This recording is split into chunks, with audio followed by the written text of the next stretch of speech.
Alors, du coup, Victor, pourquoi est-ce que tu as décidé de passer de plombier à installateur photovoltaïque? Alors en fait, depuis le début où je me suis installé, je voulais faire du solaire, notamment donc du solaire photovoltaïque. Et le frein, c'était pour moi, c'était plus compliqué de lancer directement l'activité sur la partie solaire que de me lancer en tant que plombier chauffagiste. Puis la personne qui m'a un peu épaulé au début pour que je me mette à mon compte en tant que plombier, me le faisait que dans la plomberie chauffage. Donc du coup, je me suis lancé là-dedans. Surtout que ma formation de base, elle était uniquement sur ce domaine-là, sachant que j'avais avant même de faire ma formation de plombier, j'avais en tête de faire du solaire. C'est juste qu'après, j'ai repoussé d'année en année, je repoussais à chaque fois les démarches à faire pour passer le cap, parce que c'était beaucoup de boulot pour moi de passer à cette activité. Et du coup, j'ai repoussé et là, ça y est, je me suis lancé. En fait, j'ai mis 12 ans finalement pour vraiment passer mon RGE, mes qualifications et prendre une assurance et me lancer dans ce domaine-là. Donc, du coup, quelles sont tes motivations principales? Qu'est-ce que te motive à se lancer? Et j'en ai plusieurs. La première, elle va être d'un point de vue écologique parce que pour moi, c'est aujourd'hui une des meilleures manières de produire de l'énergie électrique, sachant que l'énergie électrique est de plus en plus consommée, utilisée par tous les appareils qu'on utilise, de plus en plus la mobilité aussi. Et pour moi, c'est vraiment une manière simple de produire de l'énergie, efficace, locale et sans tellement d'impact visuel, sans tellement d'impact sur notre mode de vie. Mais en plus, avec une technologie de panneau que je trouve intéressante parce que sur la fabrication, on reviendra là-dessus plus tard. Il y a eu des progrès énormes, mais ça demande pas de métaux particuliers, il y a pas de métaux rares, il y a pas de. D'un point de vue écologique, ça demande de l'énergie hein, d'en produire, ça demande des métaux aussi, enfin des matériaux comme tout. Mais ça a des très bonnes performances. Donc ça me plaisait beaucoup. Et puis le fait aussi que ça puisse être mis en place que je puisse le faire moi, hein, sans que ça soit compliqué. Par exemple, si je veux poser une éolienne de 25 mètres de haut ou de 30 mètres de haut, je pourrais pas, ou c'est beaucoup plus compliqué. Donc ça, c'était dans mes cordes et que j'avais la possibilité de pouvoir le faire. Et donc c'est pour ça que je le fais aussi. Donc il y avait donc l'aspect environnemental, donc écologique, comme j'ai dit. L'aspect aussi, j'aime bien. Jamais eu le vertige, j'aime bien être en hauteur. Donc pour moi, de monter sur les toits, de crapahuter sur les toits, et c'est un truc qui me plaît. J'ai toujours aimé ça. Donc ça me plaît aussi. Le fait d'être dehors, alors même si l'installation, il y a une partie qui se passe à l'intérieur, hein, avec l'onduleur, avec les coffrets électriques et ça. Mais malgré tout, 90% du temps, on est quand même sur la toiture. Donc il y a ces deux aspects-là qui me plaisaient. C'était l'aspect vraiment, on va dire principal, écologique. Pour moi, ça avait du sens vraiment, et ça a du sens. Et puis après, l'aspect technique où ça me plaisait bien de faire ça. Physiquement, je me sentais bien à l'aise de faire ça et ça me plaisait bien. Alors, quels sont les plus gros défis, de se lancer dans le photovoltaïque? Alors, les plus gros défis pour moi, ça a été alors déjà de trouver une assurance qui veuille bien me couvrir sur cette partie-là, parce qu'en fait, malheureusement, c'est en France, c'est compliqué au départ quand on veut se lancer dans cette activité de trouver un assureur qui va bien nous suivre.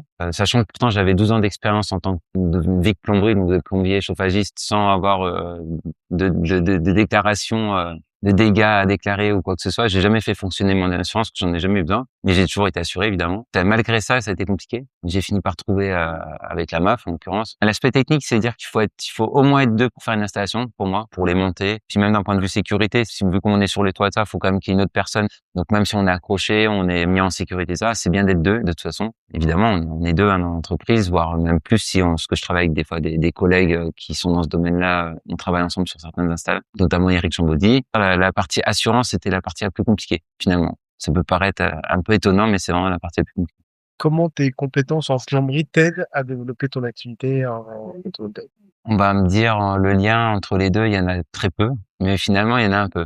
Quand je pose des chaudières à condensation que j'installe déjà depuis un moment, je suis obligé de repasser un tubage dans le conduit existence et je mets un terminal sur la cheminée spécifique. Donc en fait, j'ai déjà un équipement d'ailleurs pour monter sur le toit. Je monte déjà sur les toits des immeubles ou des maisons. Ça m'a déjà bien aidé pour la partie solaire. Ensuite, un autre point, c'est notamment dans la partie plomberie chauffage, on fait de l'électricité, hein, on alimente des chaudières, on alimente des appareils, on pose des fois des tableaux même électriques ou des petits coffrets Donc il y a déjà la notion électricité qui est quand même déjà là en fait. Sur tout ce qui est aussi fixation donc de l'onduleur, passage du câblage et fixation des panneaux donc dans la charpente, notamment dans les chevrons, tout ce qui est vissage, pour faire des pré-trous, savoir le type de fixation qu'il faut mettre ça aide aussi parce qu'en fait c'est déjà des choses que je faisais en tant que plombier quand je fixais des chauffe-eau ou des choses. En fait j'avais déjà cette notion de qu'est-ce qu'il faut que j'utilise comme outil, qu'est-ce qu'il faut que j'utilise comme visserie, même si par exemple, pour le domaine de la visserie, c'est souvent fourni avec le kit de montage, mais ça n'empêche pas faut savoir l'utiliser, comment bien faire les ancrages et ça. Donc ça, c'est ou le fait que j'étais déjà dans ce domaine-là en tant que plombier chauffagiste, ça m'a aidé. Ok, trop bien. Trop bien, trop bien. Et du coup, quelles ont été les premières étapes pour se lancer dans cette nouvelle activité-là?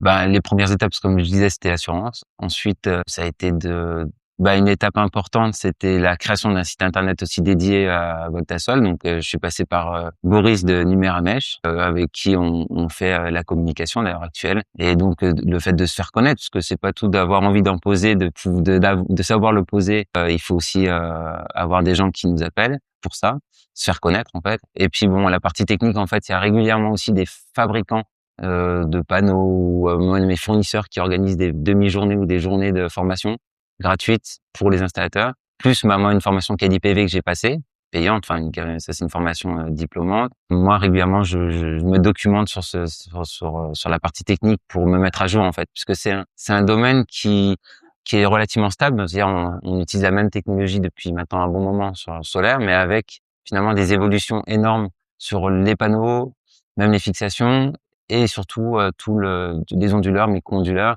et toute la partie maintenant domotique, régulation, on en parlera plus tard, mais optimisation en fait de pour favoriser l'autoconsommation. Tout ça, c'est des trucs assez techniques dans lequel il faut prendre du temps pour se documenter, savoir comment ça fonctionne, comment le paramétrer. C'est du temps, mais c'est intéressant. On est tout le temps en train de se former là-dessus. Ok, trop bien, trop bien. Comment comptes-tu développer Voltasol dans les mois et les années à venir?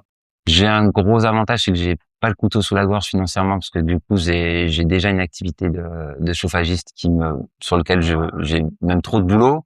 Finalement la difficulté c'est de réduire de pouvoir réduire mon activité de plomberie chauffage pour pouvoir me consacrer plus au solaire parce que c'est quand même ça qui me motive le plus et que j'ai vraiment envie de faire dans le futur. Peut-être même dans plusieurs années faire peut-être que ça même. Je pense que je vais quand même garder une période où je serai moins sur le solaire, donc de fin septembre, on va dire octobre jusqu'à janvier. De toute façon, c'est pas une période très propice à poser des panneaux solaires parce qu'il pleut beaucoup et il fait froid, mais surtout il pleut. Alors qu'à partir de février, mars jusqu'à septembre, c'est bon, quoi. Il n'y a pas de problème. À part si c'est le moment où il pleut beaucoup, dans ce cas, voilà, on reporte les installations. Voilà, mon rythme, en fait, ça va être de basculer progressivement sur le solaire. Mon salarié, il est aussi très motivé pour cette partie solaire, donc avec qui je travaille. Et puis, pourquoi pas, après, grandir l'équipe. Ça, on verra, même si le côté humain, embaucher, ça, c'est quand même très complexe. Moi, je sais pas si j'ai forcément envie de devenir une grosse entreprise. C'est forcément mon objectif. Mais en tout cas, ou avec des partenariats d'autres personnes qui travaillent comme moi et avec qui on travaillera ensemble sur des installations peut-être plus grandes. Mais l'idée, ça va être de grandir progressivement dans ce domaine-là. Trop bien, trop bien, trop bien. Quel type de client cherches-tu à cibler en priorité?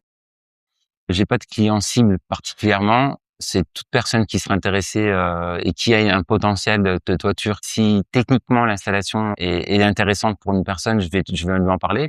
Je suis très très opposé au fait que les gens fassent des crédits pour financer une installation solaire, par exemple, parce que un crédit à la consommation, en fait, ça veut dire qu'ils ont techniquement ils ont pas les sous pour le faire et c'est dangereux de faire des crédits parce que pour moi c'est pas vital aujourd'hui de faire une installation solaire, on en a pas besoin spécialement, c'est un plus, ça a une énorme valeur ajoutée, et c'est très intéressant financièrement sur le long terme ça.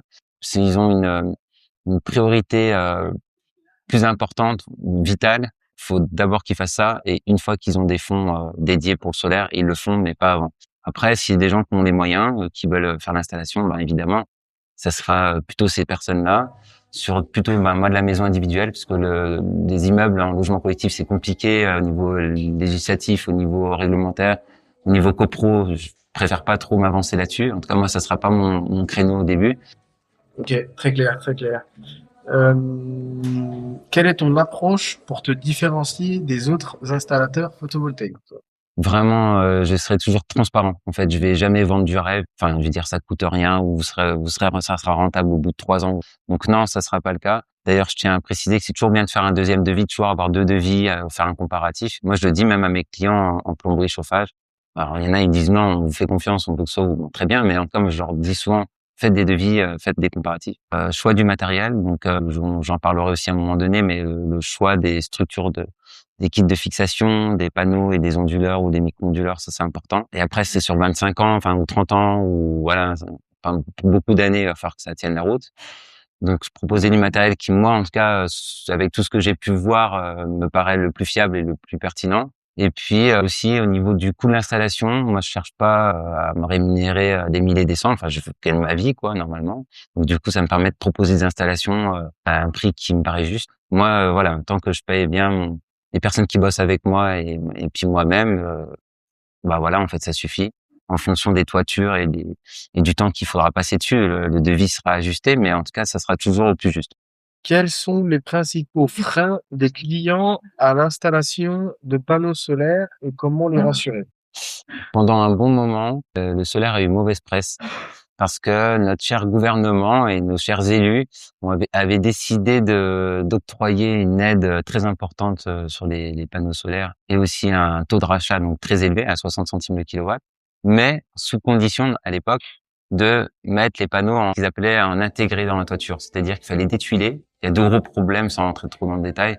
C'est que déjà, il y a eu des énormes problèmes d'étanchéité de toiture, donc des gros litiges avec ça. C'est pour ça aussi que les assurances, c'est si compliqué aujourd'hui de trouver une assurance qui va bien nous suivre, parce qu'ils ont ça en tête. Eux, c'est lanterne rouge. Alors qu'aujourd'hui, on fait en superposition de toiture, donc on ne touche pas l'étanchéité de la toiture. On garde les tuiles dessous, enfin, sous les panneaux. Et le fait qu'en plus les panneaux surchauffaient, s'il y avait un mauvais, les câbles étaient mal branchés, il y avait un problème d'arc électrique, ça pouvait mettre le feu aux toitures parce qu'on était directement au contact du lati et de l'isolant. Alors que là, on a les tuiles voilà, qui protègent des potentiels arcs électriques s'il y en avait. Sachant qu'aussi les connecteurs, il y a eu des progrès, mais ça, je vais pas me rentrer trop là-dedans. Et des boîtes qui aussi ont posé fait beaucoup de pauses et après ont arrêté l'activité au moment où il y avait où c'était la poule aux œufs d'or de poser du solaire.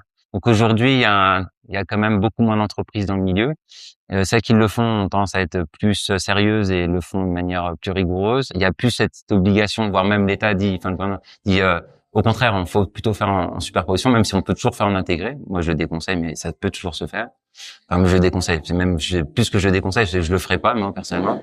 Et puis aussi sur la qualité du matériel, la performance des panneaux. On avait une plaque de verre avant qui protégeait. Maintenant, c'est 2 plaques de verre qui prennent en sandwich les cellules. Donc, il y a une meilleure étanchéité des cellules, il y a une meilleure résistance à la grêle. Surtout que les épisodes de grêle sont de plus en plus fréquents et violents. Donc maintenant, les fabricants ont su adapter ça. Toute une panoplie de choses qui sont adaptées au marché du solaire pour que ça soit durable et que ça soit résistant dans le temps. As-tu des partenaires ou fournisseurs clés pour Voltasol? J'en ai déjà cité un, c'est Numéramèche pour ma communication, mais sinon sur la partie vraiment purement technique, je passe par une coopérative qui s'appelle la CASEC, qui passe elle-même aussi par Mavison. Ils font des préparations de tout ce qui est panneaux solaires, donc ils sont du côté d'Annecy, et après ils font toute la préparation des kits ou des propositions des onduleurs, des panneaux et des fixations. Les fixations, donc justement, c'est la marque K2 System, donc, qui est leader, donc c'est une marque allemande, qui est leader européen, voire même peut-être mondial de la fixation des panneaux solaires, qui est vraiment très bien faite, très bien conçue. Sur les parties onduleurs, donc en onduleur centralisé, je suis sur Fronius, donc qui est une marque autrichienne très sérieuse. Et puis en micro-onduleur, c'est Atmos. Et sur les panneaux, ça évolue beaucoup. Les Maviwatt de chez Mavison, qui sont en bivers, comme je l'expliquais avant. Le côté bivers avec 2 mm d'épaisseur de chaque côté, c'est super important, parce que tous les bivers sont pas avec cette épaisseur-là. Donc ça, c'est pour la résistance. Les panneaux avec les cadres alu résistants. Donc voilà, sur la partie matérielle, en gros. Ok. Quel type de panneau solaire proposes-tu? Maintenant, on est plutôt sur des 500 watts qui sont assez puissants, qu'on appelle un peu full black, c'est-à-dire qu'ils sont noirs, sachant qu'en réalité, ils sont Ils ont des parties transparentes parce que le verre, il y a plus de Kevlar, en tout cas, il y a plus d'éléments qui cachent derrière. Donc, en fait, ça peut passer à travers le panneau. Ils sont souvent bifaciaux d'ailleurs, même sur de la toiture classique, c'est intéressant. Parce que du coup, on a une productivité qui se fait aussi par derrière le panneau avec la partie inférieure du panneau. Ça évite qu'il surchauffe parce que du coup, il n'y a pas cette, malgré le fait qu'il soit noir, il monte moins en surchauffe que certains panneaux. Et surtout, le fait qu'il soit bivert. Le fabricant, c'est Dimeg. Trop bien, trop bien. Quelle est la durée de vie d'un panneau solaire et quels sont les critères pour choisir le bon modèle? Alors, un panneau solaire, en fait, ça a une durée de vie qui est très longue. Souvent, même en général, même au bout de 30 ans, ils ont encore des performances qui sont très intéressantes. Après, il faudra qu'on voit les chiffres. Déjà, il y a des progrès qui sont faits chaque année. Il y a des brevets qui sont déposés et des panneaux qui sont plus performants et plus résistants parce que c'est un domaine qui est très, très, très évolutif. Et déjà, les anciens panneaux qui ont été posés, moi, j'ai un souvenir en Suisse, il y a eu des panneaux qui avaient été posés il y a plus de 40 ans et ils sont encore en activité et encore en fonction. Ils ont perdu un peu en rendement et ils se sont très peu abîmés, sachant qu'un panneau solaire, après, si vraiment il est en fin de vie ou que la vitre s'est cassée à cause de la grêle ou qu'il y a un problème, ils peuvent être recyclés par Soren, c'est une boîte qui est en France et qui recycle les panneaux en délaminant donc le verre, on récupère la partie du verre qui est rebroyée et les cellules sont aussi broyées et les métaux sont récupérés avec des systèmes d'aimants et on peut revaloriser en fait quasiment pratiquement la totalité du panneau. Ok, trop bien, trop bien, trop bien. Quelle garantie offrent tes installations? Moi, déjà, il y a ma garantie professionnelle, donc il y a ma décennale, c'est 10 ans. Ensuite, il y a la garantie fabricant. Donc pour les panneaux, ça peut être 25, 30 ans. Pour moi, ceux qui posent, c'est 30 ans. Après, sur la partie onduleur, c'est des garanties qui peuvent être plus courtes. Ça peut être 15 ans, ça peut être 10 ans, en fonction du type d'onduleur qu'on va installer. Trop bien. Proposes-tu des services complémentaires comme la maintenance ou le stockage?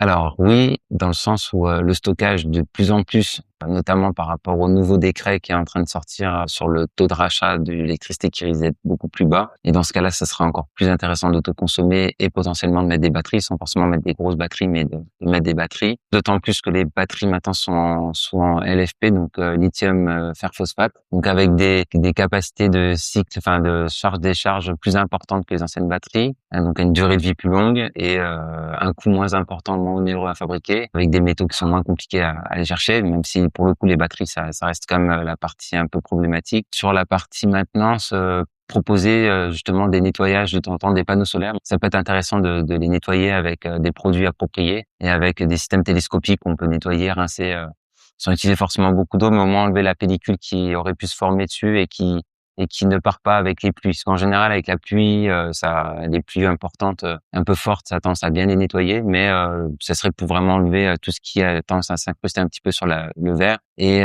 perdre un peu en performance au niveau de l'installation. De pouvoir de temps en temps faire une vérification, en même temps aussi du câblage, que tout est bien en place, du bon serrage des panneaux et du nettoyage. Ok, trop bien. Est-ce que Voltasol travaille avec des solutions de batterie?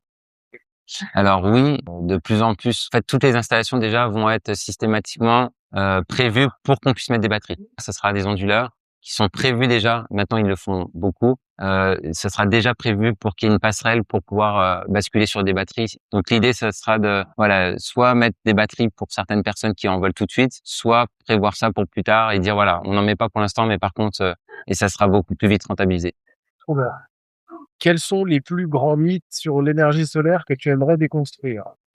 Des fois, j'entends dire de la part d'entreprises que même quand il fait un temps très gris, où il y a du brouillard et ça, que ça produit toujours.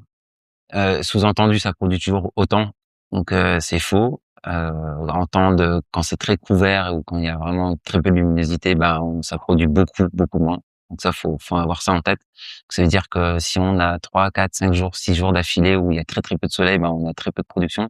Après, tout dépend de la cap. Plus on a de panneaux, plus on a une surface importante de panneaux et plus on aura quand même un minimum de production, donc qui permettra d'alimenter l'installation. Mais avec une petite installation de 3 kilowatts, par exemple, quand c'est couvert, on produit 200 watts, quoi. Donc 200 watts, on va pas très très loin. Sachant que ça produit quand même, hein, mais très peu. Et puis que les aides de l'État ont tendance à financer tout, c'est faux. Il y a très peu d'aides, voire même presque plus. Là, on est en train de voir sur avec le nouveau décret, peut-être même presque, peut-être plus du tout. Donc il y a très très peu d'aides. Donc ni la région, ni l'État, ni qui que ce soit ne financera vos panneaux. Par contre, les performances des panneaux, ça oui, ça c'est le cas. Ça a vraiment augmenté. Mais sinon, des mythes sur le solaire. Ou alors à l'inverse, les gens qui disaient que le solaire, de toute façon, quoi qu'il arrive, ça serait jamais rentabilisé parce que ça coûte beaucoup trop cher et que c'est pas rentable. Ben non, c'est faux. Si on fait une installation au juste prix et puis correctement, en fait, c'est rentable économiquement. Est-ce que le photovoltaïque est vraiment rentable pour un particulier en 2025? Oui, ça l'est. Après, il y a le solaire photovoltaïque. Il faut se dire une chose aussi, plus on met de la puissance, entre guillemets, et plus on aura un retour sur investissement qui sera intéressant. Parce que finalement, une fois qu'on est sur le toit, qu'on pose 3 panneaux ou 23 panneaux, il y a un coût qui va, les 23 panneaux, ça sera plus cher, évidemment, en manœuvre aussi. Mais au final, le coût de l'installation globale, proportionnellement à la puissance qu'on installe, sera dégressif. On peut être à plus de 6 kilowatts, ne pas être en triphasé et pouvoir quand même avoir une installation de plus de 6 kilowatts. Il faudra juste être en injection à pas plus de 6 kilowatts pour le réseau EDF. Mais ça se fait tout à fait. Moi, je préconiserais toujours une installation plus grande. Et bon, après, il faut aussi voir les besoins des gens. Si les gens ils consomment très très peu d'énergie, alors on peut aussi se projeter. Ils en consomment peut-être pas beaucoup à un moment donné. Puis à un moment donné, ils achètent une voiture électrique ou ils passent sur une pompe à chaleur. Et là, d'un seul coup, ils vont se dire mince, il me faut en fait beaucoup plus de puissance. Alors là, s'il faut revenir pour remettre des panneaux, ben ça coûtera plus cher que s'ils avaient mis tout de suite plus de panneaux. Une fois qu'on a mis des panneaux, ils sont là pour 30 ans, comme on disait tout à l'heure, voire même peut-être plus. Donc ils sont là, quoi. Donc pour moi, j'ai tendance à dire, je pousse pour le coup plutôt à faire des installations un peu plus importantes, plus grandes.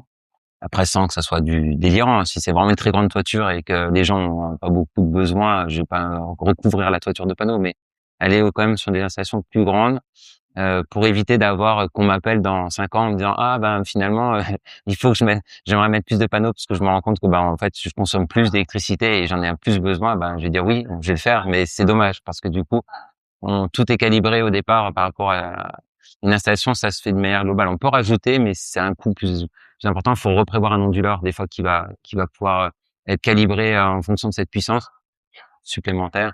Donc c'est des coûts d'installation et de matériel plus importants. Donc quitte à partir directement sur une installation la plus élevée de ce qui est intéressant de faire. Combien de temps faut-il pour qu'un investissement dans le solaire soit rentabilisé? Souvent, on donne une fourchette. Après, ça dépend, ça dépend de l'exposition, de la pente de votre toiture, du nombre de panneaux que vous mettez, voilà, donc du coût de l'installation. Mais en général, on va être entre 8 et 12 ans, d'une manière générale. Et ça va dépendre aussi de la fluctuation du prix de l'électricité qu'on paye. Parce qu'aujourd'hui, on va être à peu près à 20 centimes le kilowatt payé. Mais il était plus haut il y a pas si longtemps que ça. Il va peut-être remonter d'ailleurs. A priori, ils annoncent potentiellement une augmentation de 25% d'ici l'hiver prochain. Donc en fait, plus l'électricité qu'on achète est élevée, ça sera cher, et plus le retour sur investissement des panneaux se fera rapidement. Euh, Parce que du coup, en essayant d'autoconsommer le maximum justement. Ça, on en parlera aussi avec des optimiseurs. Ok, trop bien. Peux-tu partager un... Peux-tu partager une histoire ou un retour client qui t'a marqué?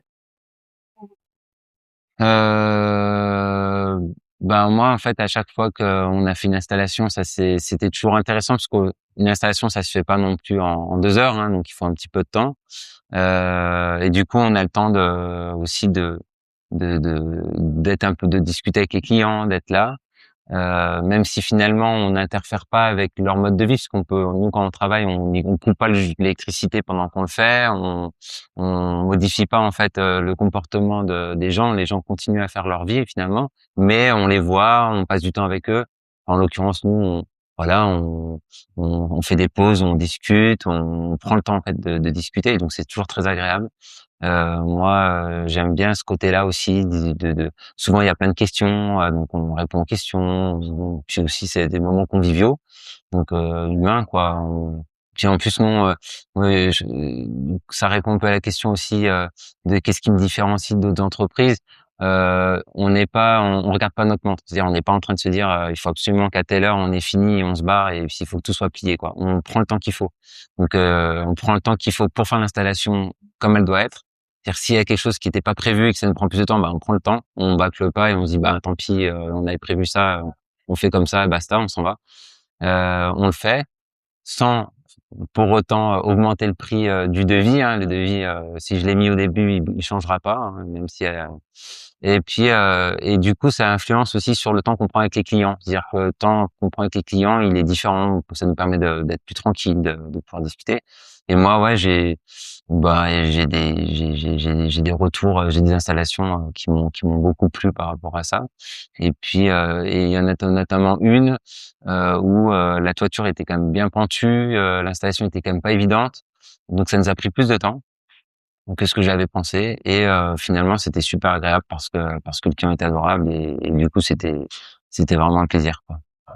Trop bien. Quel a été, donc, t'en as peut-être parlé, du coup, avant, quel a été ton plus gros challenge sur un projet solaire jusqu'à présent? En l'occurrence, cette fameuse toiture qui était assez pentue, il fallait faire un double raillage parce que les panneaux étaient mis en ce qu'on appelle en format paysage et pas en format portrait. Et du coup, c'est plus complexe à mettre en place. Et en l'occurrence, moi, c'était la première fois que je les mettais en mode paysage comme ça. Donc, ça m'a le temps de recalibrer toute l'installation, enfin, pour pouvoir mettre en place cette installation. C'était pas la plus grosse que j'ai faite, mais c'était la plus complexe. C'était intéressant puisque ça m'a permis vraiment de bien savoir comment faire avec cette installation-là, mais ça a pris plus de temps et c'était l'installation où il y avait plus d'aléas, c'était plus compliqué, mais ça s'est super bien passé, donc c'était top. Quel est le projet dont tu es le plus fier? Je dirais le premier, parce que c'était le premier, il fallait que je me lance. Quand j'ai terminé ma formation en plomberie chauffage, j'ai bossé en intérim. Je me suis retrouvé pour des raisons perso du côté de Paris et j'étais en banlieue parisienne où j'ai bossé pour une entreprise, enfin, je vais pas dire son nom, et j'ai posé pendant plusieurs mois en intérim avec une équipe. On était trois, des panneaux solaires en intégré, donc j'ai vu tout ce qu'il fallait pas faire et tout ce qui était complètement catastrophique par rapport à la toiture. Donc ça m'a permis en fait déjà d'avoir une approche avec le solaire malgré tout. Et on n'avait pas d'éléments de sécurité, on montait sur les toits, enfin c'était du grand n'importe quoi. D'ailleurs, c'est là où je me suis dit mais comment une filiale d'un gros groupe peut à ce point-là proposer un travail aussi peu sérieux. C'était du délire à un prix extrêmement élevé. Et alors, c'était à l'époque où il y avait les aides au maximum et tout ça, mais même avec des grosses aides, ça, si les prix est multiplié par 5, alors que voilà, les gens, ils finissent toujours par payer leur installation trop cher. Et en plus, elles étaient mal posées. Moi, j'étais pas du tout formé au départ pour faire ça, mais pas du tout. Donc, j'ai pas eu de formation. On nous lâchait dans la nature et bon, j'étais avec deux personnes qui étaient plus, voilà, qui savaient à peu près le faire, mais on galérait. On avait un timing ultra précis. Fait qu'en une journée et demie, en plus en intégré, c'est beaucoup plus compliqué. En gros, c'était cassé. On a posé des panneaux plein nord, enfin, des trucs que j'ai halluciné. Du coup, je me suis dit, ah, j'ai envie de faire du solaire, mais je veux surtout pas faire du solaire comme ça. En tout cas, c'était ma première approche technique. Après, moi, quand je les ai posés tout seul, c'était ma première installation. Pour moi, elle avait une autre saveur parce que c'était moi qui le faisais. Je le faisais avec des applications et sans ce stress de devoir poser une installation en un temps record ou après on devait repartir ailleurs. Enfin, c'était vraiment voilà, c'était comme une bonne expérience à Paris parce que j'aimais bien l'équipe avec qui je bossais, je m'entendais bien avec eux. C'était très formateur, mais par contre c'était horrible dans le sens où on faisait vraiment du boulot qui allait pas en fait avec mes convictions et avec ce que je voulais faire plus tard, quoi. Y a-t-il une erreur fréquente que font les clients voulant installer des panneaux solaires? Ah oui, alors ça me permet de répondre un peu mieux à une autre question des mythes sur le solaire, c'est que les gens aussi, dans la communication, on dit souvent installer des panneaux solaires, vous serez autonome. Alors ça c'est un grand mot. L'autonomie énergétique, on peut l'avoir, hein. Mais alors dans ce cas-là, il faut mettre de la batterie, il faut avoir quand même suffisamment de panneaux pour les recharger. Donc en fait, il faut dimensionner.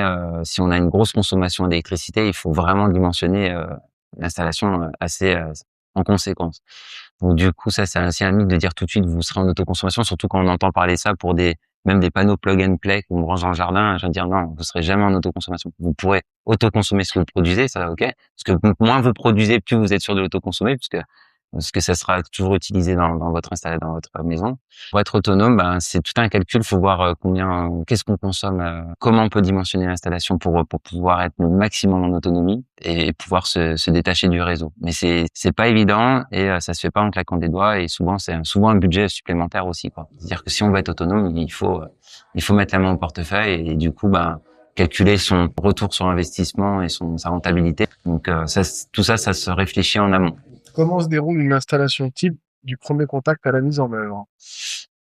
Alors premier contact, donc la personne va se questionner, va vouloir mettre des installations. Donc dans ce cas, on est en lien par téléphone, par exemple. Après, je me déplace, je regarde la faisabilité, la structure du toit, parce que si un toit, alors déjà si c'est intéressant ou pas pour la personne, si la toiture le permet, si ça vaut le coup.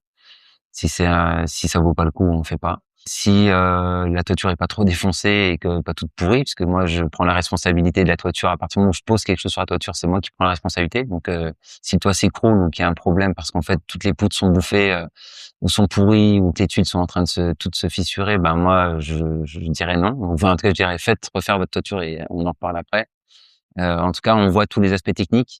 Comment on va faire passer les câbles, qu'est-ce qu'on met comme type d'onduleur, est-ce qu'on met la batterie, enfin tout le questionnement de l'installation. Donc tout ça, on le fait en amont. Après, on fait un chiffrage et après donc le devis. Et après, si la personne est d'accord avec le devis, ben, on met en place un agenda. Donc on se dit, ben à tel moment, on vient poser les panneaux. Après, on fait aussi des déclarations. Je m'occupe de la partie administrative, donc déclaration préalable à la mairie, puisqu'il y a forcément une déclaration préalable quoi qu'il arrive. Si c'est classé, en plus, voilà, si on est dans une zone classée, ça faut être très attentif à ça, parce que si on a un refus, ben on pose pas, hein, parce que sinon on sera obligé de démonter l'installation, ce serait un peu dommage. Et puis après, il y a toutes les démarches aussi avec le consuel. Donc ça, c'est aussi moi qui m'en occupe. Donc le consuel, c'est un organisme de l'État hein, qui vient vérifier les installations électriques. Donc là, en l'occurrence, il vérifie l'installation des panneaux solaires, de la mise à la terre, de tout ça, en fait, de tous les points de sécurité. Donc, c'est physique et il y a un rendez-vous. Moi, je viens aussi. Donc ça, c'est quand l'installation est faite, que le consuel passe. Et une fois que le consuel est passé, on a l'avis, enfin, on a le document. Après, on peut envoyer les documents à Enedis pour faire après un contrat de rachat avec EDF obligation d'achat, donc EDF OA, ou avec un autre fournisseur. On n'est pas obligé de revendre avec EDF OA. Ou là, on va voir si ça vaut encore le coup de revendre ou pas son électricité. Ça va être le sujet prochainement, mais parce qu'en fonction du taux de rachat. Mais en tout cas, il y a toutes ces démarches-là. C'est moi qui m'en occupe. Ça sera inclus dans le devis. Ça sera déjà prévu dedans.